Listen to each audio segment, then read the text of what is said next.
আসসালামু আলাইকুম। জানিয়ে দেব এই মুহূর্তে হাতে পাওয়া সর্বশেষ ভয়ঙ্কর কিছু আন্তর্জাতিক আপডেট বাংলা সংবাদ। শুরুতেই থাকছে সংবাদ শিরোনাম।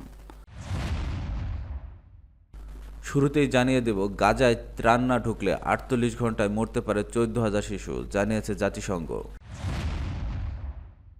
জানিয়ে দেব ইসরায়েলের উপর নিষেধাজ্ঞার হুমকি ব্রিটেন, ফ্রান্স, কানাডার। এরপর রয়েছে অবিলম্বে যুদ্ধবিরতি আলোচনা শুরু করবে রাশিয়া ইউক্রেন, বলেছেন ট্রাম্প। সর্বশেষ থাকছে ৩ মাস পর গাজায় প্রবেশ করল ত্রাণবাহী ট্রাক।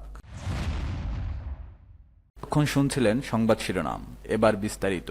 প্রিয় দর্শক, আপনি যদি এই চ্যানেলে নতুন হয়ে থাকেন, ভিডিওটি দেখতে দেখতে চ্যানেলটি সাবস্ক্রাইব করে আমাদের সাথেই থাকুন।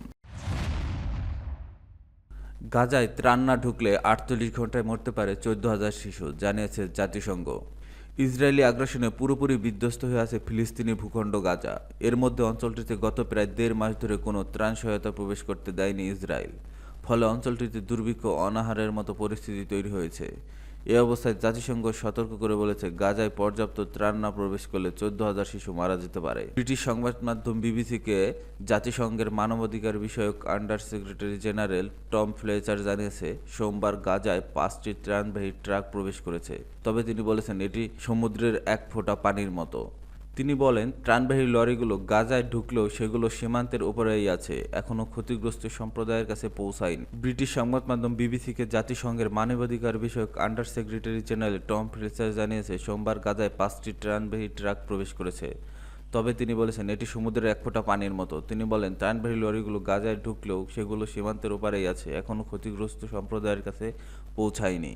ইসরায়েল ত্রাণ সহায়তা নিশ্চিতে যথেষ্ট কাজ করেনি উল্লেখ করে সোমবার সন্ধ্যায় ফ্লেচার বলেন, আজ আমাদের ৯টি ট্রাক কেরেম শালোম ক্রসিং দিয়ে প্রবেশের অনুমতি পেয়েছে। তবে এটি জরুরি প্রয়োজনের তুলনায় সমুদ্রের এক ফোঁটা মাত্র এবং আগামীকাল সকাল থেকে গাজার উল্লেখযোগ্য পরিমাণে আরও ত্রাণ প্রবেশের অনুমতি দিতে হবে। জাতিসংঘের এক কর্মকর্তা বলেন, গাজায় এখন যে সীমিত পরিমাণে ত্রাণ ঢুকতে দেওয়া হচ্ছে তা অবশ্যই চরম দুর্দশার মধ্যে থাকা।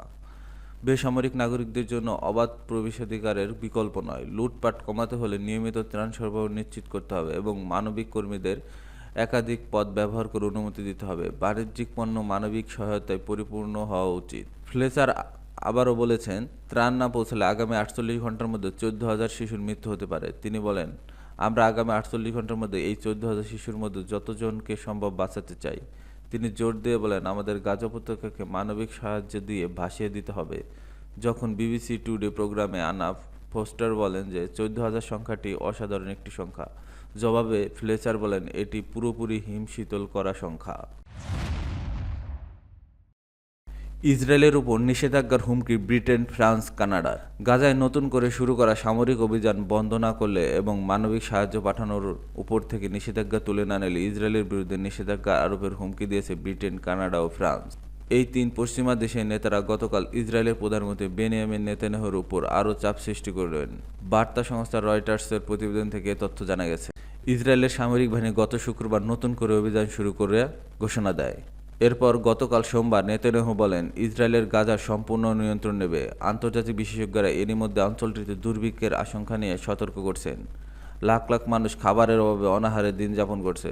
অবশ্যই ইসরায়েলে গতকাল সামান্য পরিমাণে কিছু ত্রাণ সহায়তা গাজায় ঢোকার অনুমতি দিয়েছে, যা যথেষ্ট নয়। ব্রিটিশ সরকার এক যৌথ বিবৃতিতে বলেছে, ইসরায়েল সরকার তরফ থেকে বেসামরিক জনগণের প্রয়োজনীয় মানবিক সহায়তা অস্বীকার করে অগ্রহণযোগ্য এবং এটি আন্তর্জাতিক মানবাধিকার আইনের লঙ্ঘন।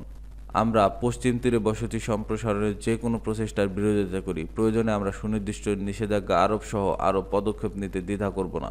৩ দেশের এই বিবৃতিতে জবাবে নেতানিয়াহু বলেছেন, লন্ডন, অটো ও প্যারিসের নেতারা গত ৭ অক্টোবর গণহত্যার একটি বিশাল পুরস্কার দিয়েছেন, যা আরও নৃশংসতাকে উস্কে দিচ্ছে। ইসরায়েলি প্রধানমন্ত্রী আরও বলেন, ইসরায়েল ন্যায়সঙ্গত উপায়ে নিজেকে রক্ষা করবে যতক্ষণ না চূড়ান্ত বিজয় অর্জিত হয়।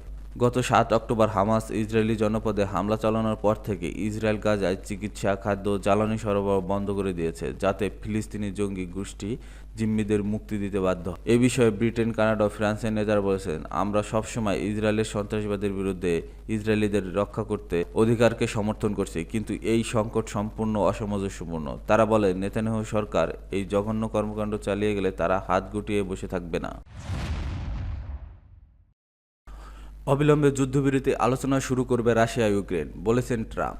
মার্কিন প্রেসিডেন্ট ডোনাল্ড ট্রাম্প বলেছেন, রাশিয়া ও ইউক্রেন অবিলম্বে যুদ্ধবিরতি ও যুদ্ধ অবসানের জন্য আলোচনা শুরু করবে। রুশ প্রেসিডেন্ট ভ্লাদিমির পুতিনের সঙ্গে ফোনালাপকে খুব ভালো আখ্যা দিয়ে ট্রাম্প বলেন, শান্তির শর্ত উভয় পক্ষের মধ্যে আলোচনা করে ঠিক করতে হবে। পুতিন ও ইউক্রেনের প্রেসিডেন্ট ভলোদিমির জেলেনস্কির সঙ্গে টেলিফোনের আলাপের পর তিনি এই কথা বলেন। ব্রিটিশ সংবাদ মাধ্যম বিবিসির খবরে বলা হয়েছে, পুতিন বলেছেন তিনি ইউক্রেনের সঙ্গে সম্ভাব্য ভবিষ্যৎ শান্তি চুক্তিটির একটি স্মারকলিপি নিয়ে কাজ করতে প্রস্তুত। অন্যদিকে জেলেনস্কি এটিকে একটি ঐতিহাসিক মুহূর্ত বলে অভিহিত করেছেন এবং যুক্তরাষ্ট্রকে আলোচনা থেকে দূরে না থাকার আহ্বান জানিয়েছে। মার্কিন প্রেসিডেন্ট ডোনাল্ড ট্রাম্প বলেছেন, রাশিয়া ইউক্রেনের অবিলম্বে যুদ্ধবিরতি ও যুদ্ধ অবসানের জন্য আলোচনা শুরু করবে। রুশ প্রেসিডেন্ট ভ্লাদিমির পুতিনের সঙ্গে ফোনালাপকে খুব ভালো বলে আখ্যা দিয়ে বলেন, শান্তির শর্ত উভয় পক্ষের মধ্যে আলোচনা করে ঠিক করতে হবে। পুতিন ও ইউক্রেনের প্রেসিডেন্ট ভলোদিমির জেলেনস্কির সঙ্গে টেলিফোনে আলাপের পর তিনি এই কথা জানান। ব্রিটিশ সংবাদ মাধ্যম বিবিসির খবরে বলা হয়েছে, পুতিন বলেছেন তিনি ইউক্রেনের সঙ্গে সম্ভাব্য ভবিষ্যৎ শান্তি চুক্তি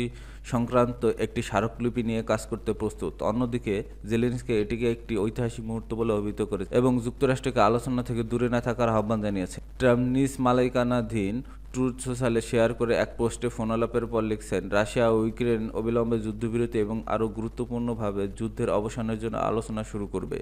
তিনি আরও জানান, দ্বিতীয় কলে তিনি জেলেনস্কিকেও একথা জানিয়েছেন। ট্রাম্প আরও বলেন, এ শর্তগুলো উভয় পক্ষে আলোচনা করা হবে, কারণ এটি কেবল তাদের পক্ষেই সম্ভব।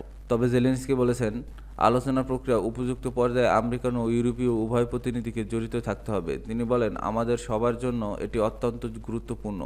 যুক্তরাষ্ট্র আলোচনা এবং শান্তি প্রচেষ্টায় নিজেদের দূরে না সরিয়ে রাখে, কারণ এতে কেবল পুতিনই লাভ হবে।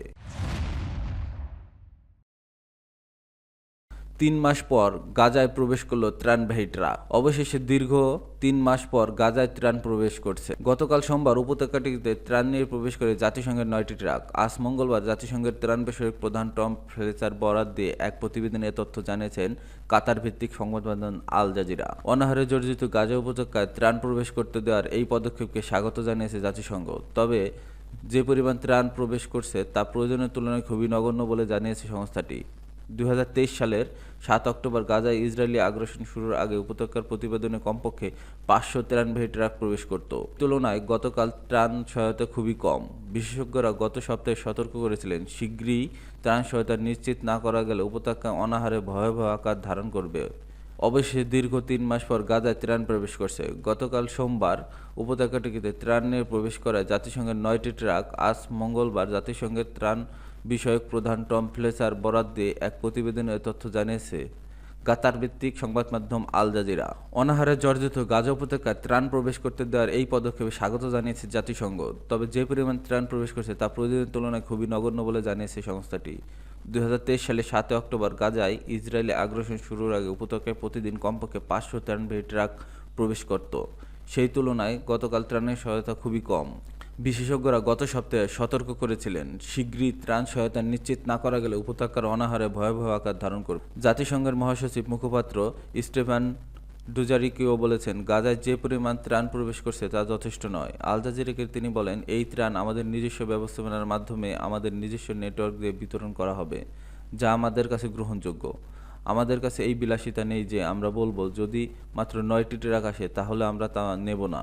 তবে এই পরিমাণ ট্রাক যে গাজার মানুষের জন্য যথেষ্ট নয় তা স্পষ্ট, এবং এটি আমাদের ইসরায়েলি কর্তৃপক্ষকে স্পষ্ট করে জানিয়েছে এবং আরও বেশি ত্রাণ ঢুকতে দেওয়ার ব্যাপক তাদের সঙ্গে নিয়মিত যোগাযোগ করে যাচ্ছি।